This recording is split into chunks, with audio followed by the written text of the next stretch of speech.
ফ্যানগুলোর মাঝখানে লাইট জ্বলে, মাঝখানের, ঠিক আছে, এই ফ্যানগুলোর মাঝখানে লাইট জ্বলে এবং লাইটটা এ আর জি মানে আপনার তিনটা রং ফুটে ওঠে বেশি এবং অনেকগুলো কালার একসাথে অ্যাডজাস্ট করে খুব সুন্দর দেখা যায়। এই ফ্যানগুলো অনেক সুন্দর দেখা যায়, এই জন্য আমি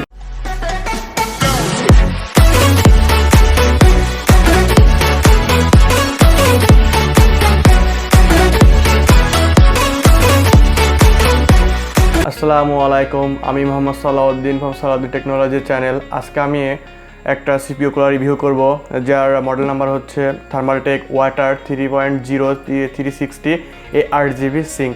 এটা হচ্ছে আপনার যারা প্রকৃত প্রফেশনাল গেমার তাদের জন্য। আমি ফার্স্ট এটা আনবক্সিং করব, তারপর এটা আপনাকে পিসিতে আমি লাগিয়ে দেখাবো যে এটার পারফরমেন্স কীরকম এবং এটা কীরকম আপনার সিপিইউ কতটা কুল করে। লেটস সি, আগে আনবক্সিং করি, তারপরে আপনার বাকিটা আমরা দেখবো ইনশাল্লাহ। Let's see unboxing. আমি সত্যি খুবই খুবই নিজের কাছে খুবই খুশি লাগতেছে যে এরকম একটা গেমিং সিরিজের থার্মালটেক আপনার রিভিউ করার জন্য। থ্যাংক ইউ ইসিসি ব্র্যান্ড যারা আমাকে এটা প্রোভাইড করেছেন, আর বিশেষ স্পেশালি দীপু কম্পিউটার ভাই যিনি স্পন্সার। থ্যাংক ইউ ভাই।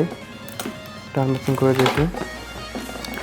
এটা আনবক্সিং করার আগে আপনার ফার্স্টে এরকম একটা ট্রে থাকে, গাইস দেখতে পাচ্ছেন ট্রেটা, ট্রেটা কীরকম। এটা খোলার পর ফার্স্টে আপনার একটা ম্যানুয়াল থাকতেছে, কীভাবে ইনস্টলেশন করবেন তার ম্যানুয়াল। তারপরে আপনার থার্মালটেকের একটা গাইডলাইন বুক, এখানে কী কী আছে, এর ভিতরে কী কী সিস্টেম, কী কী স্পেসিফিকেশন সব দেওয়া আছে। তারপরে একটা হিট সিন, তার সাথে থার্মালটেকের যেটা হচ্ছে প্রসেসর মাউন্ট করে রাখবে সেই মূল জিনিস, যে এখানে সেই পেস্ট লাগানো আছে, গাইস দেখতে পাচ্ছেন পেস্ট লাগানো আছে। এটা হচ্ছে আপনার তিনটা ফ্যানের হিট সিন পাশে রাখি। তারপরে আছে আর কী আছে, গাইস একটা ফ্যানগুলো দেখে গাইস, এগুলো ARGB ফ্যান, এগুলো আপনারটা খুলে দেখায়। এই ফ্যানগুলোর মাঝখানে লাইট জ্বলে, মাঝখানের, ঠিক আছে, এই ফ্যানগুলোর মাঝখানে লাইট জ্বলে এবং লাইটটা ARGB মানে আপনার তিনটা রং ফুটে ওঠে বেশি এবং অনেকগুলো কালার একসাথে অ্যাডজাস্ট করে খুব সুন্দর দেখা যায়। এই ফ্যানগুলো অনেক সুন্দর দেখা যায়, এই জন্য আমি এটা কিনেছি। এর অনেক মডেল আছে, আপনার ফ্লোরিং আছে, রিং 360 আছে, একই মডেল, নাম একই, ওয়াটার 3.0, থার্মালটেক ওয়াটার 3.0, ফ্লোরিং, রিংগুলোতে আসলে এই যে এখানে যেই আপনার মাউন্টটা আছে, এই যে এই মাউন্টটাই আপনার হয় না, ARGB লাইটিং করে না। তারপরে আসেন এই ফ্যান দেখালাম, একটা ফ্যান দেখতে পাচ্ছেন গাইস, একটা ফ্যান, তারপর এই একটা ফ্যান, তারপরে এই একটা ফ্যান, এই তিনটা ফ্যান থাকবে। তারপরে আপনার এখানে আসলে যে বোর্ডগুলো, এখানে বোর্ড হচ্ছে আপনার 1151, 1154, তারপর অ্যাসরক, রাইজন এই রাইজন প্রসেসর, এগুলো মানে প্রত্যেকটা বোর্ডে লাগানো যাবে। মোট কথায় একটা হচ্ছে এখানে যতগুলা গেমিং সিরিজের বর্তমানে মাদারবোর্ড পাওয়া যায় সব কটাতে এটা লাগানো যাবে। তারপরে আপনার এটা হচ্ছে কন্ট্রোল, আপনি এটা যে কন্ট্রোল করতে পারবেন, আপনার যে লাইটিং যে মানে বাড়ানো কমানো যে এটা আছে, এটা আপনি এটার মাধ্যমে কন্ট্রোল করতে পারবেন। তারপরে এইভাবে তিনটা ফ্যান আপনার মাউন্টটা লাগাতে পারবেন। আমি আপনাকে দেখার সুবিধার্থে এটা আমি একটু খুলে দেখাচ্ছি।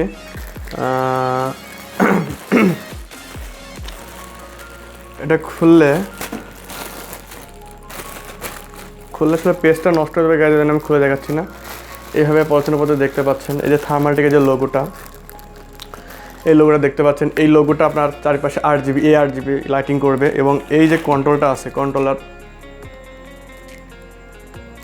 কন্ট্রোলারটা আছে, এই কন্ট্রোলারটা দিয়ে আপনি এটাই কন্ট্রোল করতে পারবেন। এবং এই ফ্যানগুলোতে মাঝখানে যদি লাইটিং জ্বলে অস্থির লাগে, অসাম লাগে। আপনারা এটা আমি লাগানোর পরে আপনাদের জাস্ট দেখাবো। এর স্পেসিফিকেশন যেটা আছে এর হচ্ছে আপনার প্যাকেটে যেটা লেখা আছে যে কী ইন্টেল LGA যেগুলো সকেটগুলো আছে 2066, 2011, তারপর 1366, 1156, 1155, 1151, 1160, মানে যেগুলো আছে, একটা কথা ইন্টেল যতগুলো প্রসেসর আছে সবগুলো এখানে লাগানো যাবে।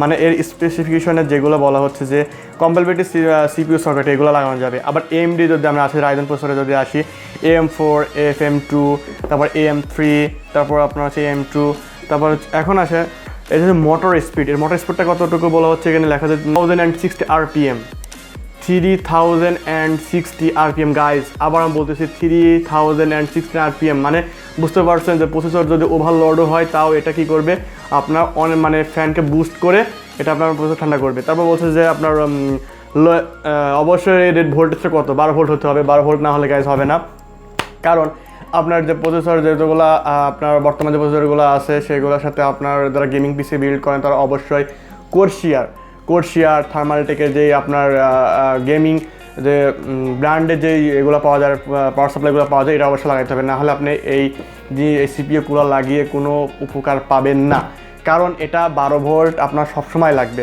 তারপর বলা হচ্ছে যে এটা নয়েজ লেভেল অবশ্যই 25.8 ডেসিবেল নিচে আছে, আপনার সেরকম সাউন্ড কোনো হবে না, নয়েজ বেশি একটা হবে না। তারপরে বলা হচ্ছে কি ম্যাক্স এয়ারফ্লো মানে 15.56 GCFM। তারপর বলা হচ্ছে কি ডাইমেনশন কতটুকু, মানে কতটুকু এরিয়া নিয়ে থাকবে, এরা 394 অ্যান্ড 120 অ্যান্ড 27 mm, এগুলো গুণ করলে যতগুলো আপনার হবে লোকেশন হবে সেগুলো আপনার এর জায়গা নিয়ে থাকবে।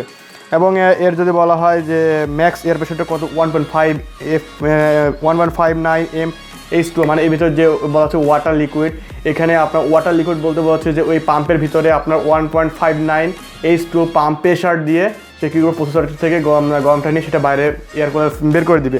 তারপর আসুন গাইস এর লেন্থ, এর হচ্ছে কি ম্যাটেরিয়ালটা, গাইস এর ম্যাটেরিয়ালটা সম্পূর্ণ অ্যালুমিনিয়াম, সম্পূর্ণ, এবং এটা সবাই শুনতে পাচ্ছেন কিনা, সম্পূর্ণ aluminium guys.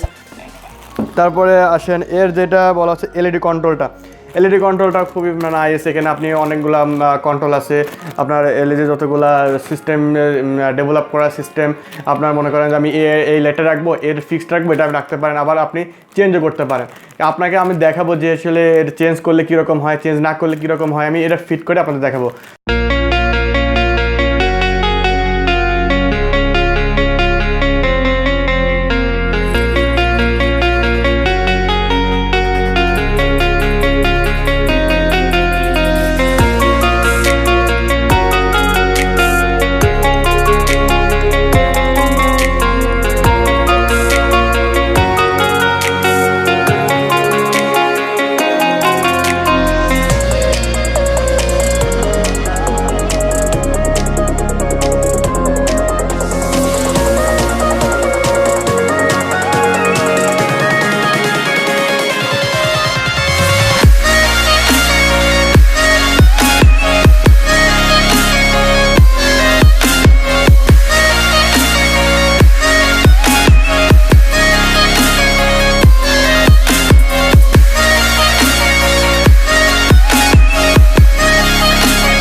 till the day